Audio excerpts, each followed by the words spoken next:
श्री बद्री विशाल भगवान की जय। लक्ष्मी नारायण भगवान की जय।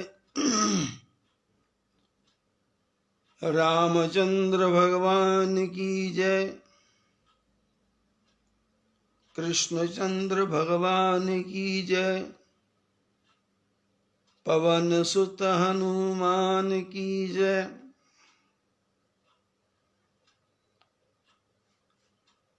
परमपिता परमात्मा की कृपा एवं आप सबके अभूतपूर्व सहयोग से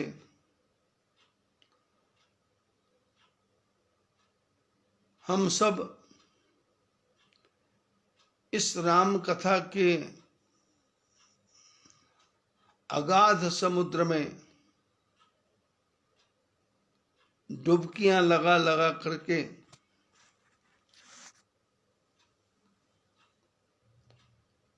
परमात्मा के पवित्र जो चरित्र किए गए हैं उनकी तरफ हम ध्यान देने की कोशिश कर रहे हैं।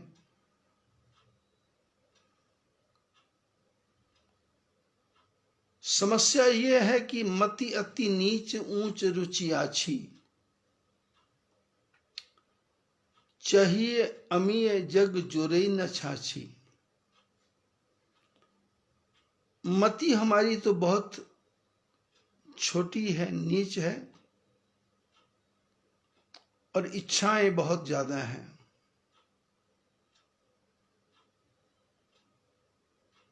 इच्छा तो है अमृत को पाने की, लेकिन संसार में हम छाछ के काबिल भी नहीं हैं।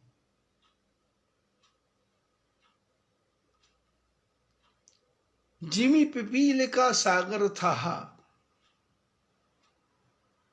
मूढ़ मंद मति पावन चाहा। जैसे कोई छोटी सी चींटी कीड़ी अगाध समुद्र की गहराई को पाना चाहती हो, वैसे ही मेरे जैसा मूर्ख आदमी इस चरित्र को समझना चाहता है, लेकिन फिर भी महापुरुषों के आशीर्वाद से, पवित्र आत्माओं की कृपा से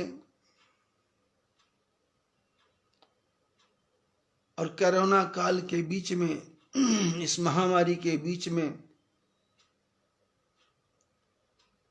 जो लाखों अरबों खरबों जो आत्माएं संसार में भटक रही हैं, उन सब का मैं आवाहन करके सबके कल्याण के लिए ये कथा कर रहा हूं। और कथा का उद्देश्य,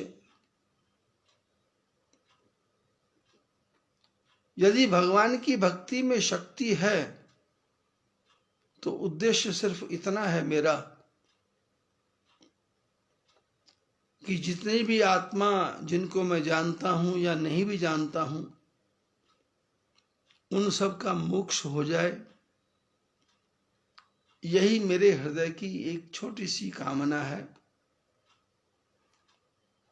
और भगवान उस कामना को पूर्ण भी कर रहे हैं। धीरे धीरे ये महामारी कम होती जा रही है, पर हमको सावधान रहना है, लोगों के संपर्क से दूर रहना है। लेकिन समस्या ये है कि लोगों के संपर्क से दूर तो रहें, पर जिस घर में 12-12 आदमी इकट्ठे रहते हों और वो बाहर घूमने जाते हों, उनके साथ में पता नहीं कौन कौन सा वायरस आ जाता है और वो हमारे घर में डेंगू के रूप में, स्वाइन फ्लू के रूप में, टाइफाइड के रूप में, डिप्थीरिया के रूप में, चिकनगुनिया के रूप में, पता नहीं किस रूप में आकर के प्रकट हो जाता है। इसलिए आपको, हमको, सबको सावधान रहना है। घर में भी ऐसी कोशिश करना है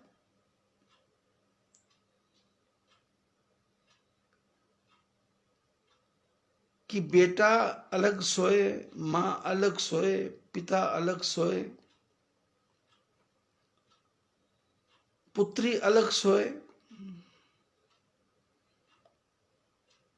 खाने के टेबल पे भी दो दो आदमी बैठ के ही भोजन करें, एक दूसरे का जूठा न खाएं, हाथों को बार बार धोएं और सबसे ज्यादा तो अपने मन को पवित्र करें, अपने मन को बस में करें। वासना के बस में होकर के विषयों की तरफ ध्यान न लगाएं।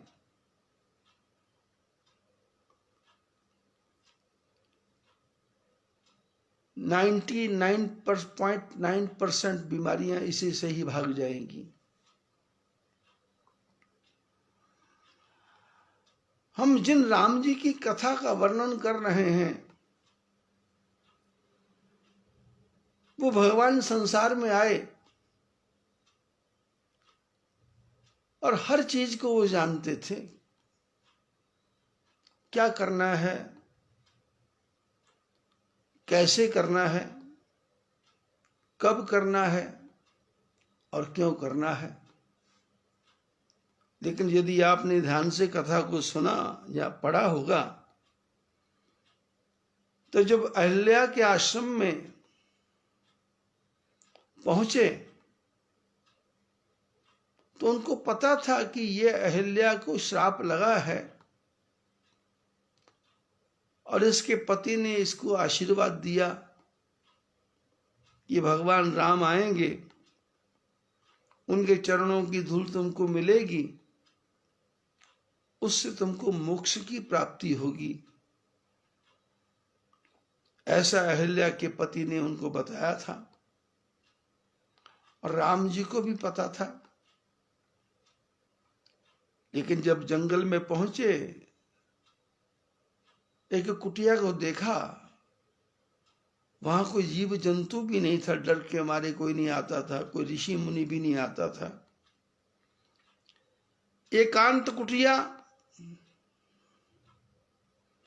राम जी अनजान बन करके गुरुदेव से पूछते हैं, ये कुटिया के अंदर ये पत्थर की मूर्ति क्या है? तो गुरुदेव ने कहा कि ये पत्थर की मूर्ति नहीं है, अहिल्या को श्राप लगा है।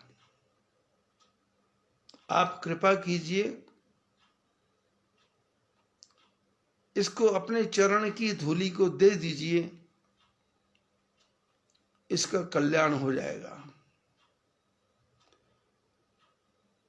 बाकी की कथा आपने सुनी है कि परसत पद पावन, शोक न सावन, प्रगट भई तप पुंज सही। मैं कभी कभी महाराष्ट्र में जाता हूं, वहां पर भीड़ में लोग बैठे होते हैं और अचानक किसी का पैर किसी के शरीर के साथ लग जाए तो जिसका पैर दूसरे के शरीर से लगा है ये उसके चरणों को हाथ लगा करके क्षमा मांगता है कि मेरी गलती से मेरा पैर आपके शरीर को लग गया। और सामने वाला भी बुरा नहीं मानता। शास्त्र कहता है अनायास ही किसी को पैर नहीं लगाना। पैर नहीं लगाने का अर्थ है किसी का अपमान नहीं करना। पैर लगाने का अर्थ है किसी को तुच्छ नहीं समझना, छोटा नहीं समझना, नीच नहीं समझना।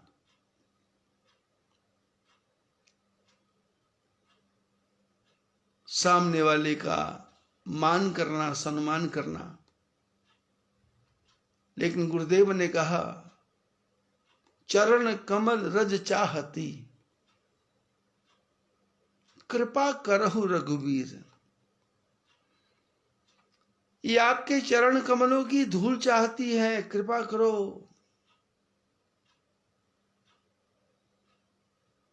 राम जी ने कुछ भी विचार नहीं किया, कृपा कर दी। पर सद पद पावन शोक न सावन, प्रगट भई तप पुंज सही। देखत रघुनायक जन सुखदायक।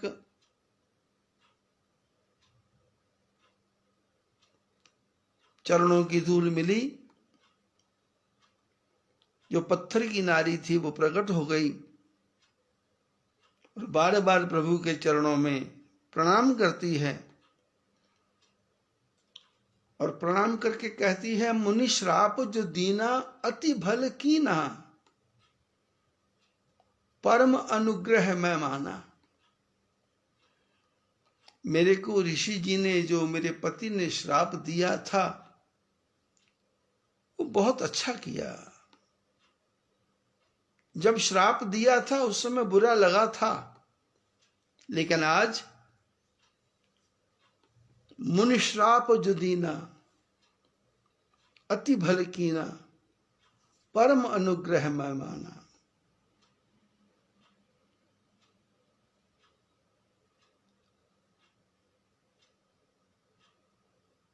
मैं परम अनुग्रह मान रही हूं, क्योंकि मेरे सामने भव भय मोचन, संसार में जो भवसागर का भय है उसको दूर करने वाले भगवान राम खड़े हैं।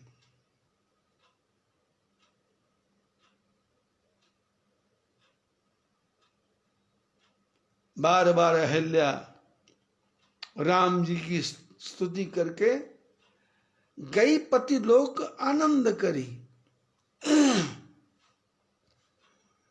जिस पति ने श्राप दिया था उस पति के लोक को चली गई। आजकल की चर्चा यदि हम विचार करें, पति पत्नी में ना बनती हो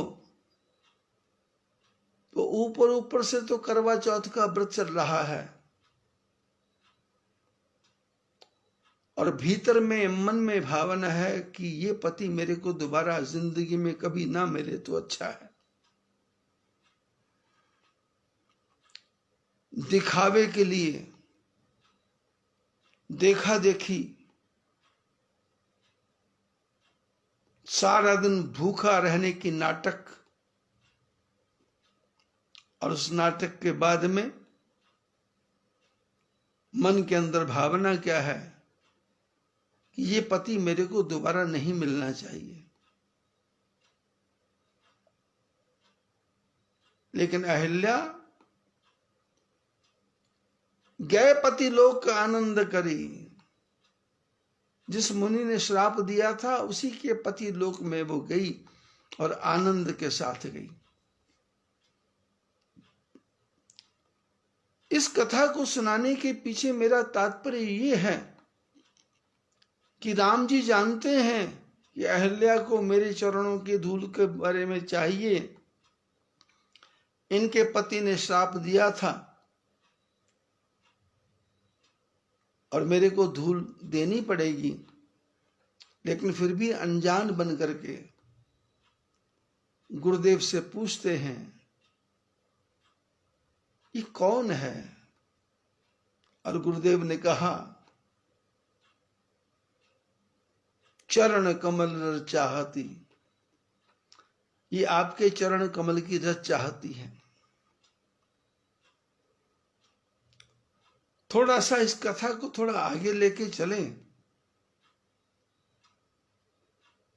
तो शबरी के आश्रम में राम जी पहुंचे।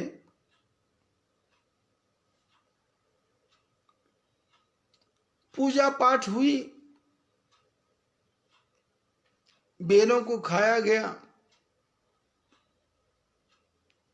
खूब आनंद हुआ। मतंग ऋषि ने जो आशीर्वाद दिया था उसका फल मिला। राम पधारे,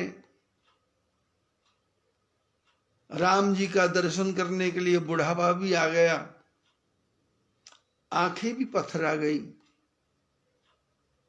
रास्ता साफ करते करते हाथों में भी छाले पड़ गए। लेकिन जब भगवान की प्राप्ति हुई तो शबरी पड़ी चरण लपटाई। शबरी भगवान के चरणों से लिपट गई।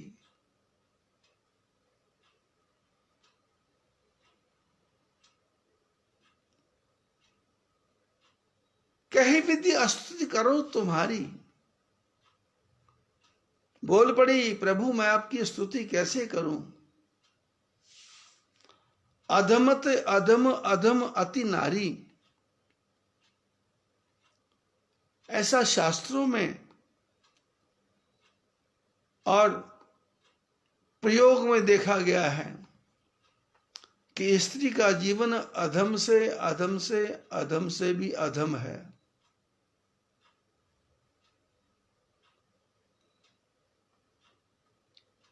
बचपन से लेकर के, जवानी से लेकर के, बुढ़ापे से लेकर के मौत तक मान नहीं मिलता, सम्मान नहीं मिलता।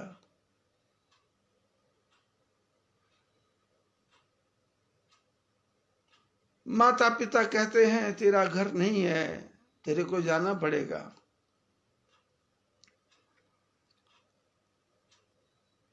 दो चार वर्ष की उम्र से ही ज्ञान देना शुरू हो जाते हैं कि ढंग से बैठा करो, ढंग से बात किया करो, कोई काम सीख लो, भोजन बनाना सीख लो, सब्जी दाल चावल बनाना सीख लो।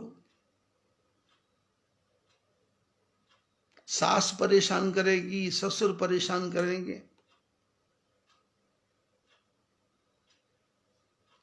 और ऐसे नियम बना दिए घर में कि पहले बेटा खाएगा, बाद में बेटी खाएगी। और बेटी भी मां के साथ मिलकर के अपने जीवन की यात्रा को आगे बढ़ाती है। और उसके बाद अननोन, जिसको वो जानती भी नहीं है, उसके साथ विवाह कर दिया जाता है, या ये स्वयं ही स्वयंवर कर लेती है, जिसको आज की भाषा में लव मैरिज कहते हैं।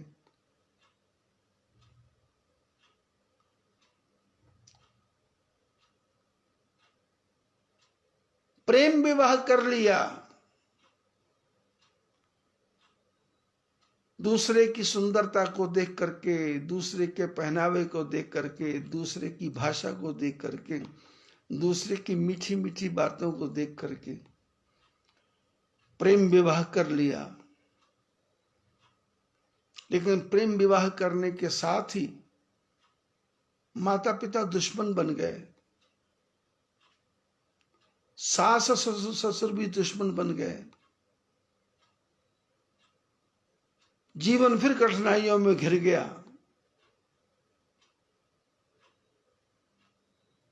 कुछ बेटियां तो लिव इन रिलेशन में रहना शुरू कर देती हैं, क्योंकि शादी नहीं हुई,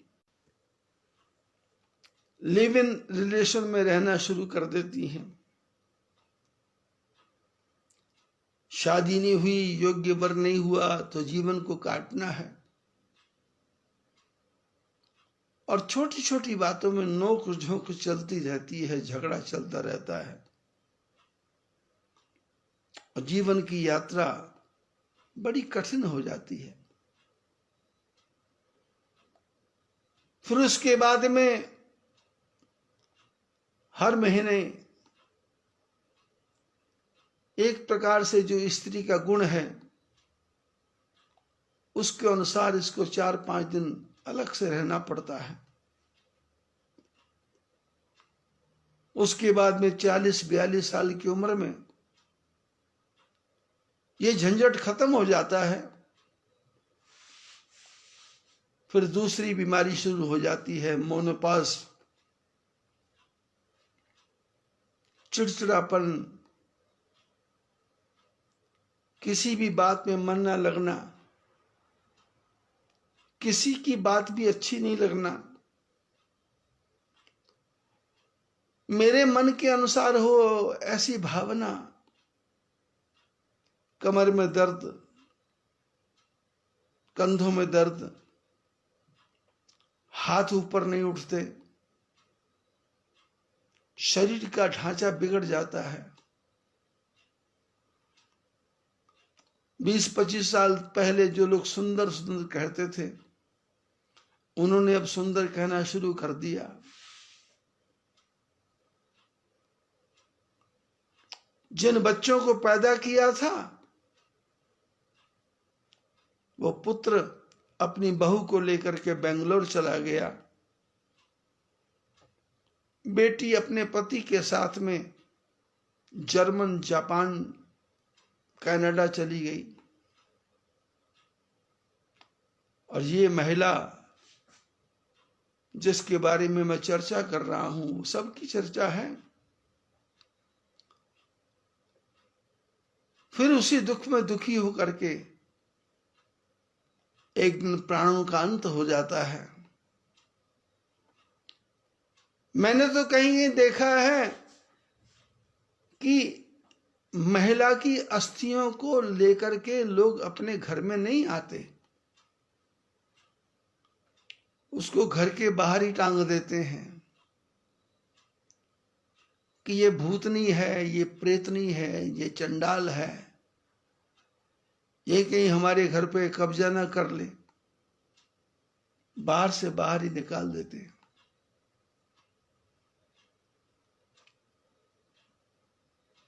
राम जी के सामने भिलनी जीवन का फैक्ट, जीवन का जो रियलिटी है उसका व्याख्यान करती है कि अधम ते अधम, अधम अति नारी, अधम से अधम मैं नारी, और नारी अधम हो वो तो ठीक है, और तिन महू मैं मति मंद गवारी, उनमें भी मैं मतिमंद हूं और गवार हूं, तो कही विद्या स्तुति करूं तुम्हारी, मैं कैसे स्तुति करूं। राम जी ने कहा, कह रघुपति सुन भामिनी बाता, मानहु एक भगति करनाता, जाति पाति धन धर्म बढ़ाई, धन बल पुर जन जन सुखदाई। भगवान बोले मैं जाति नहीं मानता, पाति नहीं मानता, अपना नहीं मानता, पराई नहीं मानता। और उसके बाद में भगवान राम जी ने शबरी को अपनी सर्वश्रेष्ठ भक्ति, 9 प्रकार की भक्ति बताई जो पूरी रामायण का सार है। नवदा भक्ति कहूं तो ही पाही, सावधान सुन धर मन माही, प्रथम भगति संतन कर संगा। 9 प्रकार की भक्ति बताई राम जी ने। आपको कभी मौका लगे तो आप रामायण को खोल करके रामचरितमानस में शबरी के प्रसंग को, 9 प्रकार की भक्ति को ध्यान से पढ़ना, और वो 9 प्रकार की भक्ति को हृदय में धारण करना।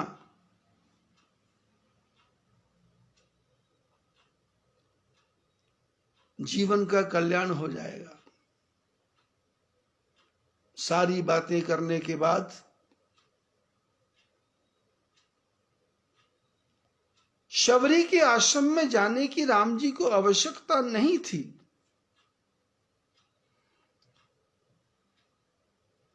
क्योंकि कथा के बीच में आपने सुना जटायु के पंख कट गए थे, तो जटायु ने बता दिया था कि नाथ दशानन यह गति कीनी, तही खल जनक सुता हरिलीनी, ले दक्षिण दिशि गयो गोसाई। समाचार पूरा मिल गया था।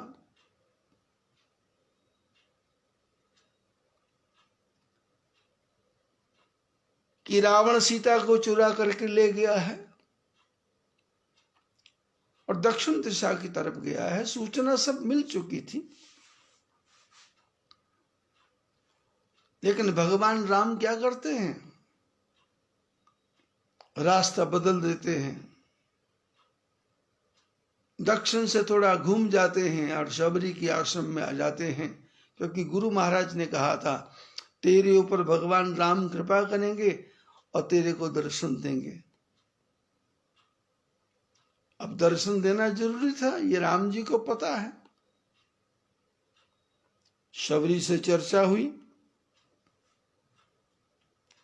सारी बातें हो गई, ज्ञान की बात हो गई, भक्ति की बात हो गई। और उसके बाद राम जी थोड़ा साइलेंट हो गए, चुप हो गए। तो शबरी ने पूछा प्रभु चुप क्यों हो गए? राम जी ने कहा शबरी, जनक सुता के सुधि भामिनी, जानहु कछु करिवर गामिनी। मेरी पत्नी सीता खो गई है,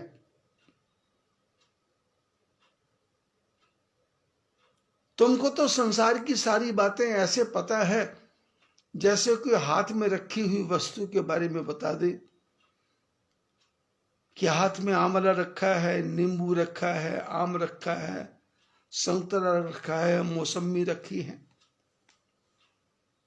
जानहु तुम करवर गामिनी, तुम सब जानती हो, कुछ बता सकती हो क्या? शबरी मुस्कुराई और मुस्कुरा करके बोली प्रभु क्या आपको मालूम नहीं है क्या? आपको नहीं पता, पर आप मेरे को सम्मान देने के लिए मेरे से पूछ रहे हैं, आपको सब कुछ पता है। लेकिन जब आप पूछ ही रहे हैं तो फिर मैं बता ही देती हूं।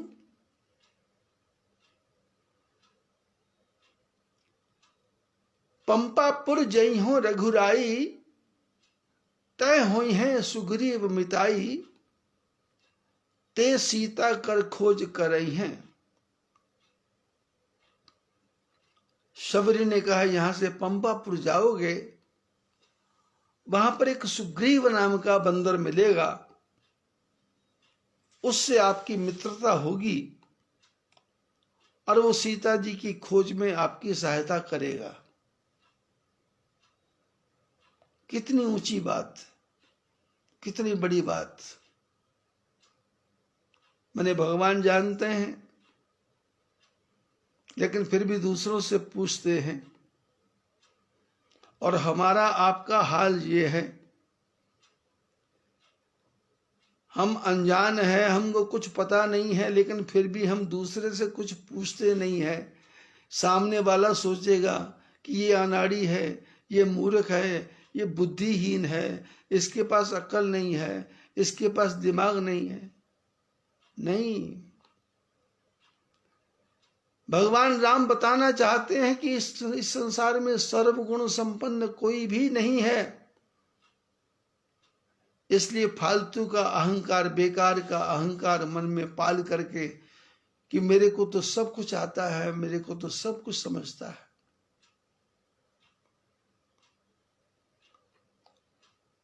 कभी कभी आपका नौकर भी आपको अच्छा ज्ञान दे सकता है, कभी कभी आपका दुश्मन भी आपको अच्छी बात बता सकता है। सड़क पर लगी हुई चलते समय लगी हुई ठोकर भी आपको सावधान करती है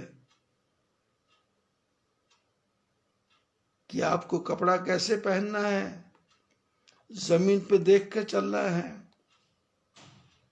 नीचे देख के चलो, आसमान की तरफ देख के मत चलो, नहीं तो हड्डियां टूट जाएंगी।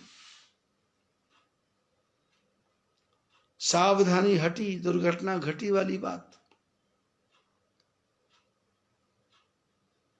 यही राम जिनकी हम चर्चा आज कर रहे हैं, वो राम वाल्मीकि ऋषि के आश्रम में है।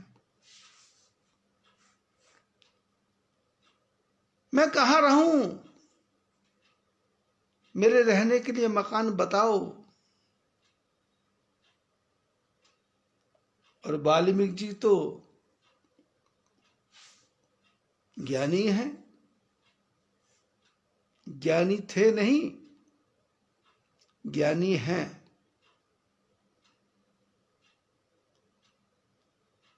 नारद जी की कृपा हो गई, ज्ञानी बन गए। और भगवान राम ऐसे वाल्मीकि से पूछते हैं जिसने हिंसा के सिवाय जीवन में कुछ ना किया हो। इसलिए जीवन में घबराना नहीं कि मैं पापी हूं, मैं पुण्यात्मा हूं, पुण्यात्मा नहीं हूं, मैं कुछ अच्छे कर्म नहीं किए तो मैं भगवान की भक्ति नहीं कर सकता। नहीं नहीं, लंका में जब हनुमान जी विभीषण से मिले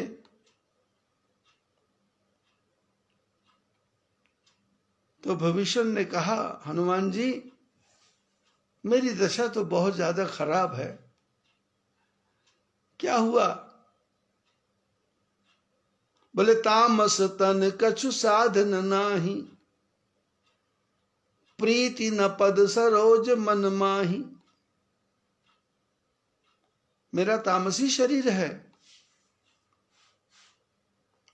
और कोई मेरे पास साधन भी नहीं है और भगवान के चरणों में प्रेम भी नहीं है। आप कहते हैं भगवान की भक्ति करो, मैं कैसे करूंगा? हनुमान जी बोले, विभीषण मेरी तरफ देखो, मेरी तरफ देखो। कहु कवन में परम कुलीना, कपि चंचल सब ही विधिहीना। प्रात ले जो नाम हमारा, ता दिन ताही न मिलहि आहार। हनुमान जी ने कहा, सुग्रीव विभीषण तुम तो राम राम करने वाले हो और तुम कहते हो पापी हूं मैं, भगवान की शरण में कैसे जाऊं? मेरी तरफ देखो। कहु बताओ, कवन में मैं कितना परम कुलीन हूं, कितना परम कुलीन हूं।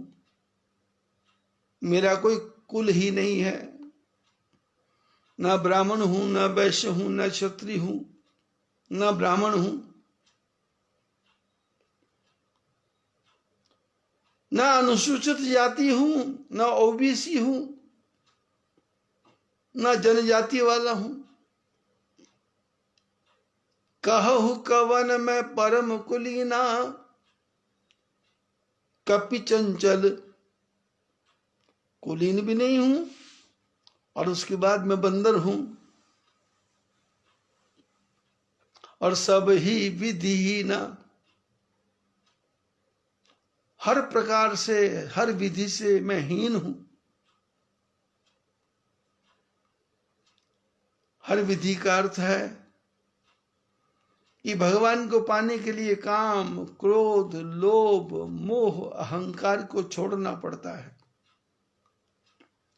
और विभीषण जी, हम बंदर इतने कामी हैं कि हमारे लिए कोई मां नहीं, बहन नहीं, बेटी नहीं, पर वासना ही वासना भरी हुई है। और क्रोध इतना है कि किसी के ऊपर भी झपट पड़ते हैं। काम की भी कमी नहीं है, क्रोध की भी कमी नहीं है। लोभ इतना ज्यादा है कि सामने पड़ा हुआ भोजन मिल जाए तो मुंह में पूरा भर लेते हैं, दोनों मुट्ठियों में भी भर लेते हैं और फिर दूर जाकर के खाते हैं। और मोह इतना है कि हमारे परिवार में किसी बच्चे की मृत्यु हो जाती है तो बच्चे की मां अपने मरे हुए बच्चे को छाती से लपेट लपेट करके घूमती रहती है जब तक उसकी हड्डियां, अस्थि पंजर टुकड़े टुकड़े ना हो जाए। और अहंकार तो इतना है कि पूंछ उठा के घूमते हैं। कहु कवन में परम कुलीना, कपि चंचल सब ही विधिहीना। और उसके बाद मुसीबत एक और है, किसी का चेहरा देख लो तो दिन अच्छा बीत जाता है, कोई अच्छा सामने से आदमी मिल जाए और काम बनते चले जाते हैं। लेकिन हमारे साथ समस्या ये है कि प्रात ले जो नाम हमारा, ता दिन ताही न मिलहि आहारा। जो प्रातः काल हमारा नाम भी ले लें उस दिन उसको भोजन भी खाने को नहीं मिलता। सुमय अदम सखा सुनु, मोहु पर रघुवीर, कीन कृपा सुमिरी गुण, भरे विलोचन नीर। हनुमान जी कहते हैं कि ऐसे प्रभु ने मेरे जैसे ऊपर कृपा की है। ऐसा कहते कहते हनुमान जी की आंखों में आंसू आ गए। हनुमान जी बोले, जानत हूं अस स्वामी बिसारी, फिरे ही ते काहे ना होई दुखारी। बोले ऐसे परम पिता को जानते हुए भी जो उनकी तरफ ध्यान नहीं देता,